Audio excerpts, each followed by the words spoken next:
Hello beautiful people, welcome back to my YouTube channel. If you guys are new here, my name is Gianna Leanne and I basically just bring you along throughout my life. As you guys can tell from the title of today's video, I am sharing with you guys my personal recommendations for anyone that's starting out reading or wants to try to pick up reading. Because let me tell you, it's a hobby that I can say that I am so happy that I picked up. I don't know what I would do without reading. I'm being completely honest with you. So I'm giving you guys a few of my recommendations that I think are perfect for new beginner readers, or even if you just want some fast, quick-paced books and you're already a reader, these will be perfect for you as well. So we have, oh my gosh, we're falling. We have a stack right here that I've compiled. I think that this selection is going to be perfect. So let's just jump right into the recommendations.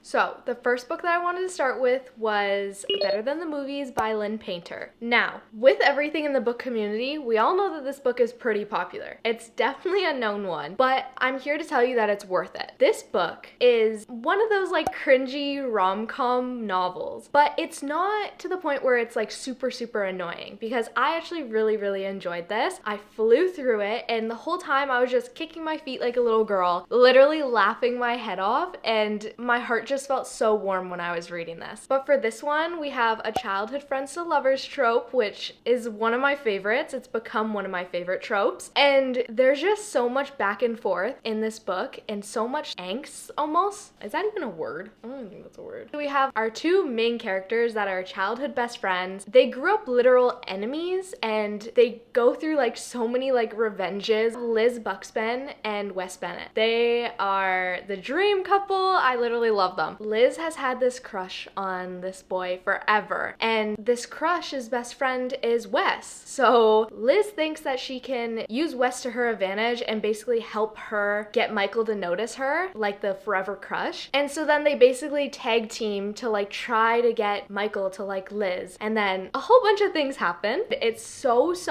good. I highly recommend it. If you want like a cute little cheesy rom-com, this is the perfect one. And plus Lynn Painter's writing is amazing, and the chapters are also super short, which is always a plus. So it will keep you hooked and you won't be bored, basically. This one is a must. A must.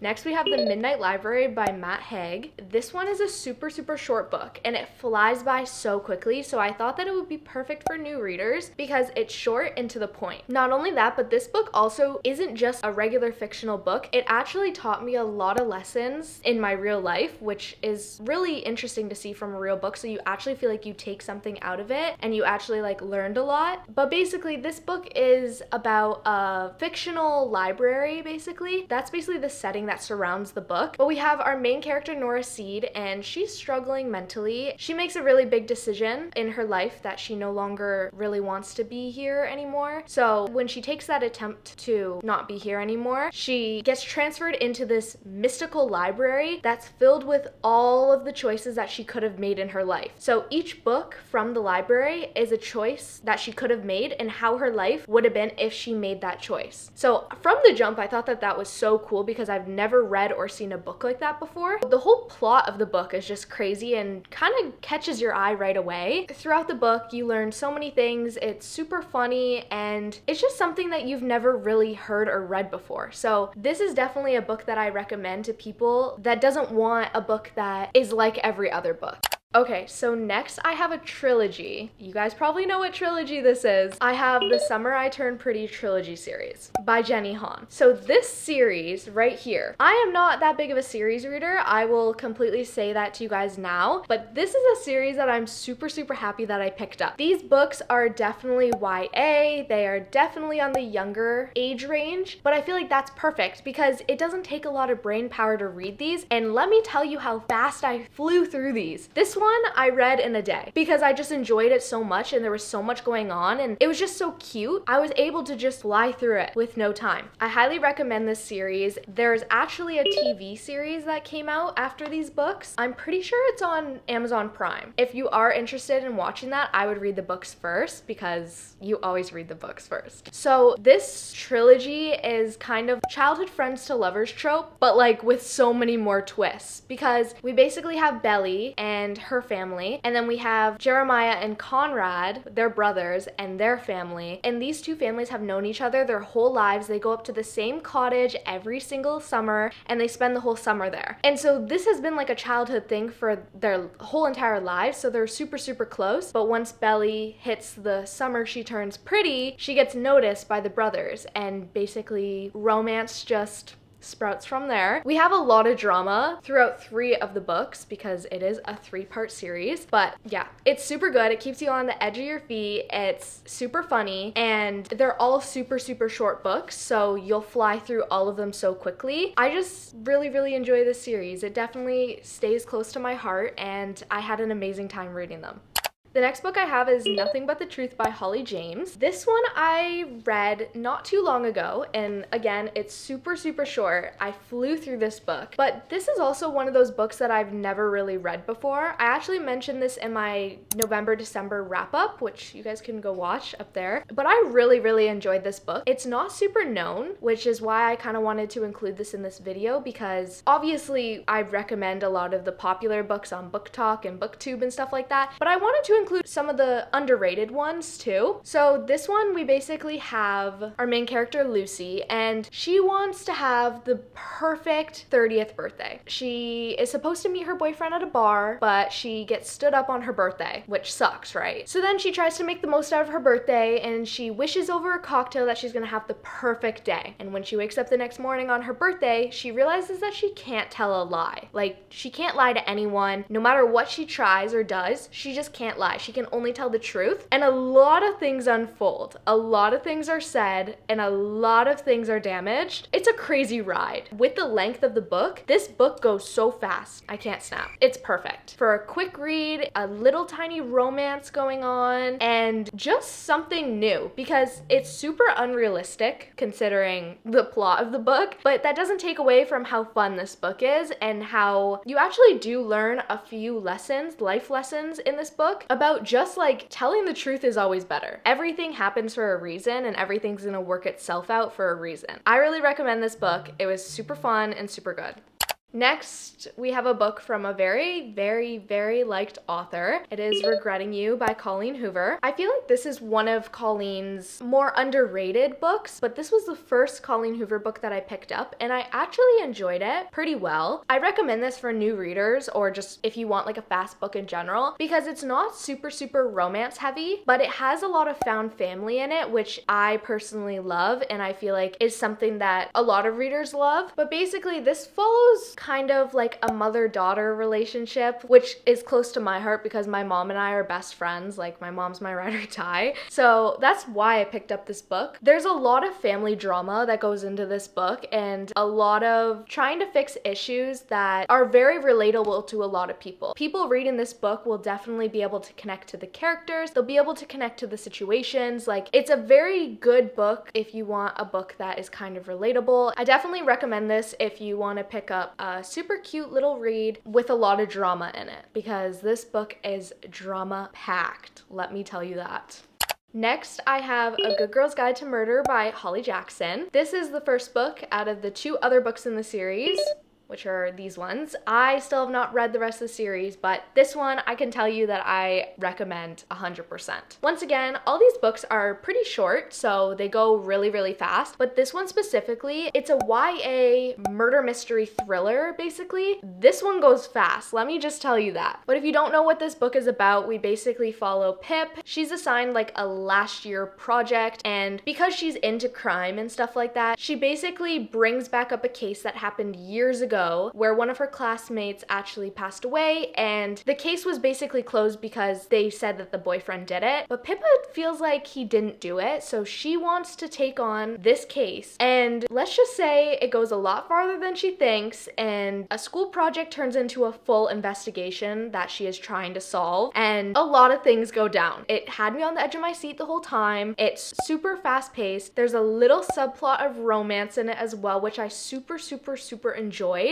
because even though it's a murder mystery thriller, you still have that little bit of romance in there, which I thought was perfect because it wasn't too much and it wasn't too little. So I really, really recommend this book by her and this series in general. I'm super excited to pick up the rest of the books, but this one I definitely do recommend.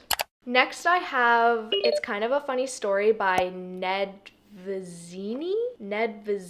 This one is actually a movie. I haven't watched the movie yet, but I did read the book and I really enjoyed this. I'm pretty sure that this one is actually labeled as young adult or teen, but I would check trigger warnings because this is a darker book. I didn't want to include too many like dark books that have a lot of trigger warnings, but this one is more on like the lighthearted side, but still does deal with more heavier topics, so I would check trigger warnings if you do want to read this. I really enjoyed this author's writing. I personally have not picked up any of his other books. I think he has a few others, but I haven't gotten around to them yet. This book is basically about our main character Craig, and he's doing very poor mentally. He's always wanted to do something big with his life, and he's always wanted to go places and be successful and have a career and stuff like that, but his mental health really puts that on hold almost, and he really struggles to the point that one night he does try to end his life. But because of this attempt, and luckily someone saving him, he gets checked into a mental hospital. And it's basically the story of him going through the mental hospital, experiencing it, and basically learning that he does want to live and learning healthy ways to cope with his depression. I found this book super heartwarming towards the end, and it definitely has a lot of dark humor in it, which if you like that, you will love this book. Some of the topics are pretty rough. Just make sure you know what you're getting into before you read it. But no, I thought it was a really good book and deals with a lot of important topics that I think was done and shared really well. It wasn't shared in a way that it was very gruesome and dark and unsettling to read almost. It was done in a really well way, but still sharing important messages that a lot of people should know. It was amazing to learn Craig's story throughout the novel, and I definitely will be watching the movie when I get a chance. And the last book I wanted to recommend to you guys, I actually don't have it because I'm letting someone borrow it, but it is The Silent Patient. I don't remember his name. I'll put it up on the screen because I don't remember it. But I've talked about this book on my channel pretty frequently, and let me tell you, it is definitely for a good reason, because this is by far the best psychological thriller that I have ever read in my life. My battery is flashing. I'll be back. You already know I had to get the starbs. It literally had me on the edge of my seat the whole entire time. The author's writing just hooked me in right from the jump. Guys, let me tell you, when I tell you that I did not see this plot twist coming, I did not see this plot twist coming. It's insane to me how it was literally right in front of my face the whole entire time and I didn't see it coming. But this book is super cool because we basically have our main character Alicia, and she shot her husband 5 times in the face and then never spoke a word ever again. Then she was sent to a mental institution, still has not said a word. Then we have Theo, I think his name is. Let me fact check that. Yeah, so his name is Theo. So Theo is a psychotherapist, and basically he is determined to make Alicia talk again after this whole thing that went on. So he's working with Alicia and trying to uncover why she did it and why she just hasn't talked about it since. Some crazy things happen, and it just had me on the edge of my seat the whole entire time. I flew through this book because of how fast-paced it was and how hooked it had me. I just literally wanted to know what happened. The feeling that I got after I finished that book was everything. It was so crazy. That is a psychological thriller that I recommend all new readers to pick up, and all my avid readers out there as well, because this is one that you don't want to miss out. I'm telling you that right now, it is not one that you want to miss out. But yeah, these are all the book recommendations that I have for new readers or just people who want a fast-paced book in general. I really hope that you guys found some new recommendations and may be more interested in picking up reading, because I'm telling you guys, you definitely will not regret it. It brings you into a whole different reality, and that is something that I absolutely love about books and wish everyone got to experience that if they picked up books. So I hope you guys found this video helpful, found some new recommendations. Let me know if you guys have any other recommendations that I could possibly add for future videos, because I would love to hear from you all. I think that is all I have for you guys today. Really hope you guys enjoyed today's video. If you guys did, make sure you like, comment, subscribe, all that to YouTube stuff you guys know how to do. And with that, I hope you guys are having an amazing, wonderful day, and I'll see you next time. Bye!